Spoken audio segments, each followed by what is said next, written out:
So this is something different right here. A lot of people don't even know that there's uncontacted tribes still left on this earth. They think that everyone has been snatched up, everybody's been colonized. Nah, there are still groups of people that are, for the most part, untouched by society, meaning they haven't met the outside world. They're coming from far parts of the world, or when it was, shit was getting raided, they always were able to escape, get back into the jungles. So these are people that don't have any type of technology that we know of. They may have technology, it's just not what we know to be technology. So this right here is like a different perspective. Like, what would you do if you never contacted society? Like, how do you feel like you would be if you were still out there in the wild with crazy animal? Or even imagine there being other uncontacted tribes out there, because for the most part they're savage in the way of they live like nature, like wild animals in a way. But we're gonna go ahead and get into this video. I'm gonna let y'all check it out. Oh wow. Oh wow. You see how many thousands of butterflies. If I seen this in person, I'm going the other way. But look at the way they move. This is crazy. Look at him with his bow. What you gonna do if you see a group of people that look like they haven't, like some ancient shit? Some motherfuckers still look like the ancient pictures with spears. What are you doing? They're trying to figure out what they're looking at. And they didn't know what the cameras are there. So this was the guys looking out the back. So he's going, there's something back here. He could hear the women in the farm. And I'm looking in every direction because I'm going, which way is the arrow coming from? But see, he has his shotgun. This is just like a farm shotgun. Even if he shot it, you have to use a stick to bang out the shell. But see, as they come closer, they start laying down their... See, he's laying down his bow and arrow. They understand. No mole. So these are warriors, and the way they were at first moving, it really looked like they're ready for violence. And now they're all standing in a relaxed... Yeah. And smiling? Are they smiling? Smiles come at some point. I would say that one of these guys seemed like in a leadership position. He did most of the talking. What's with the different hand gestures? The holding your hand up to the face. All of this means something. All of this means something. Some had red smeared on their faces. Some had yellow. Did you have a sense of hierarchy at all? Like the boss? Again, there was just these two dominant guys, and like this guy and one other guy who looked almost like him, like his brother. Yeah. A lot of gesturing. Wow.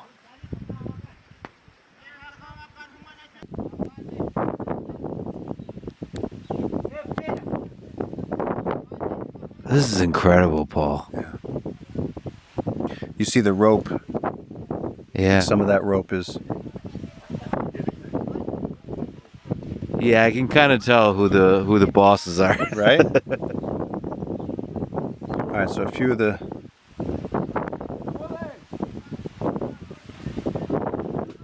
But see, even that, as he's pointing, we're going, what are you pointing at?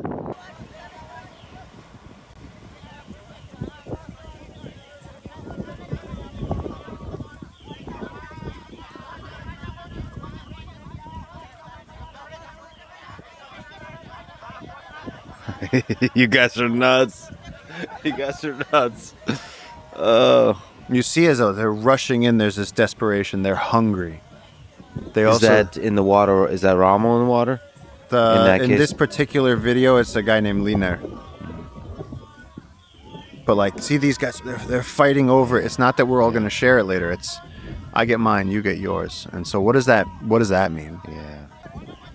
But here they're in peaceful mode. For sure. Now, after we'd given them several boatloads of bananas, things did calm down. Rommel said to them, look, we've given you what we can give you. We gave you sugarcane. We gave you boatloads of plantains. And so then there came a time where things were a little more relaxed. They were walking around. At one point we had a great moment where we'd given them the plantains, we'd given them the bananas, and he'd said, look, that's it. He said, we've given you what you asked for. You asked for bananas. we don't cut the trees here. All of us here are not tree cutters. We're indigenous people, and he couldn't explain who the hell we were, but they were like, we don't cut the trees. We're not the loggers.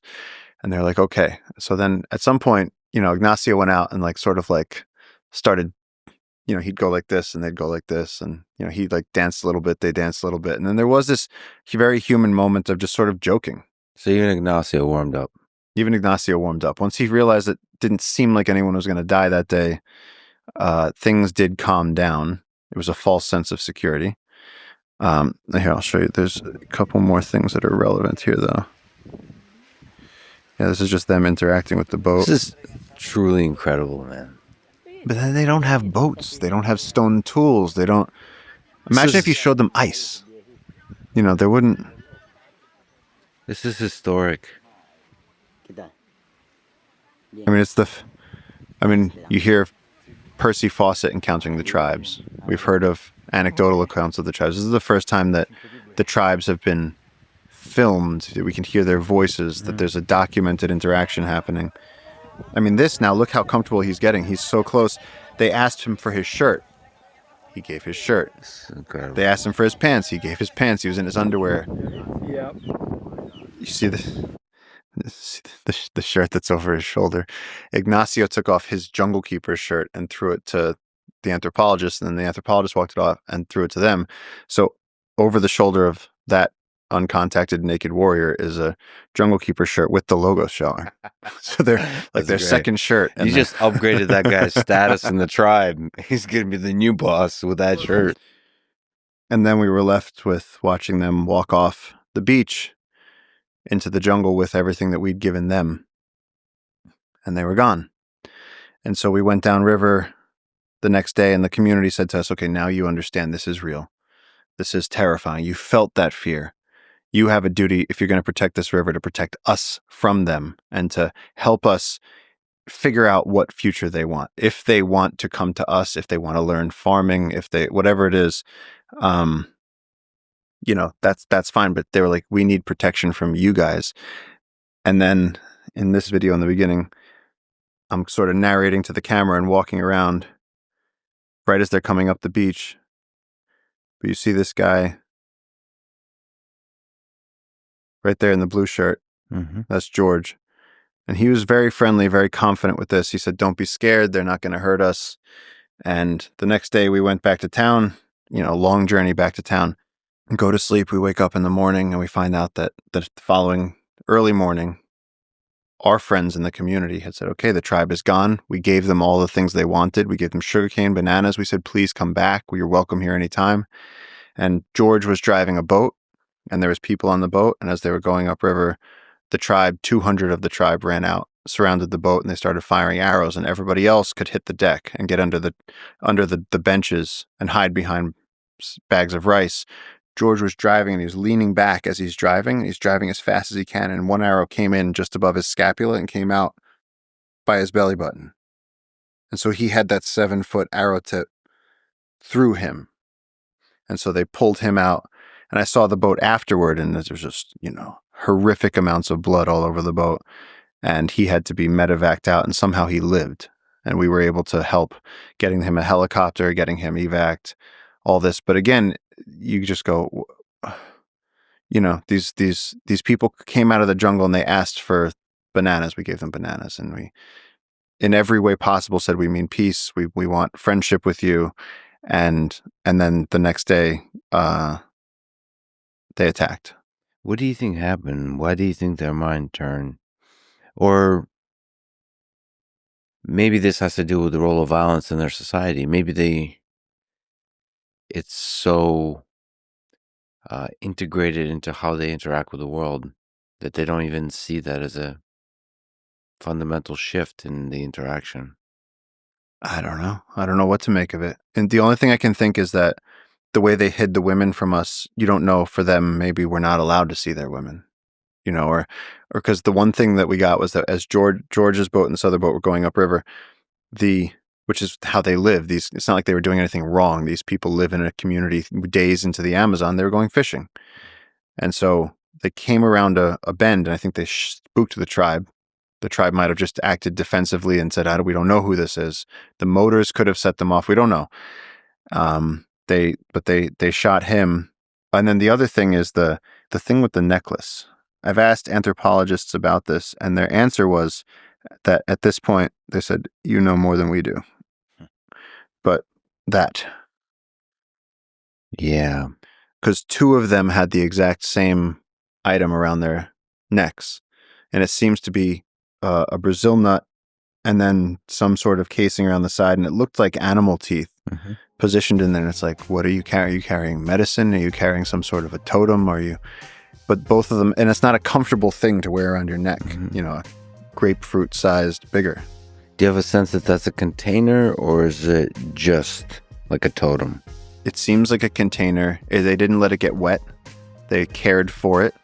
The guy in this picture, so he's got this is a piece of tree fiber that he has it on, and then he's gotten his hands on Brazil nut sacks, plastic sacks from one of the farms across the river. And so they take. And one of them got a machete, and he was walking as they were leaving. Again, during that period where it got friendly, he was leaving and he had the machete and he was playing with the machete and like swinging it at butterflies. And one of my friends, this guy Bacho, he goes, deja mi machete. He was like, drop the machete. And the guy just looked at him and was like, yeah, come and get it. I was like, yeah, you cross the river and see what happens. Do you think he figured out, or they later figured out how to use a machete? Oh, they know machete. They understand machete. Yeah, they do raids for machetes. Okay. Yeah. They understand the power of a sharpened metal. It's a Excalibur sword to them, Yeah. But yeah, that one has stuck with me because I go, what were they carrying? Yo, this is a great watch right here, man. I feel like this is a real spiritual one right here. You don't get to see this. We don't get to see this. Like, this would be dope if we could actually go see this in person. Maybe not close up, but like I say, you don't want to interact with these tribes too much, just because they living off of the old, whatever the Old Testament is for them, right? So they killing may be different. If you're out there and you've been out there and never contacted human civilizations, because you heard that they said what they said. They gave them all the food and bananas off the boat, as you can see in the footage. Gave them t-shirts, clothes, whatever. And they still the next day did like a sneak attack and got down on them. And that could be from, like, if you heard some of the stories about even like the Pilgrims and the Native Americans. Let's just be honest. Supposedly, that's what the Pilgrims did to the natives. So there could be some deep-rooted ancestral shit where they feel like this is gonna happen, or this happened in ancient time, to where they're still living off of that fear that people will come in and give us shit and hang out with us and act cool, and then the next night they get down on us. So they're almost prepared, and they're almost just conditioned to just have that feast with you, chill with you, be cool with you for that first day. But second day, we need to go ahead and be on their necks just off of history. They came in and slaughtered us that next day. No, that's really like the story of Thanksgiving. Like, not even, not to spoil people's holiday that, I love Thanksgiving, but that's just the real truth.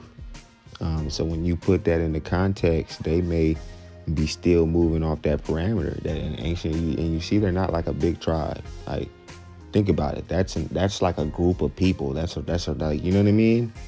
And it's not really a lot, and there's probably more in there that they're probably hiding, and only a certain amount come out. But either way, that that's not like a big population. So they took a lot of losses throughout the years, is what that would show. So that would show that maybe they have had invaders, right? Because they are close to civilized areas. So that gives you an idea of this. So these are like the last bit of people that didn't get conquered, in that little area. These are the people that they were able to get up out of there and keep thriving and keep living. But they live under a whole different set of rules. See, a lot of these American a lot of motherfuckers think they savage, bruh. But imagine living in a jungle, bruh. Got the thickest trees, and like bro, like, especially in the Amazon, bruh. I believe this is the Amazon.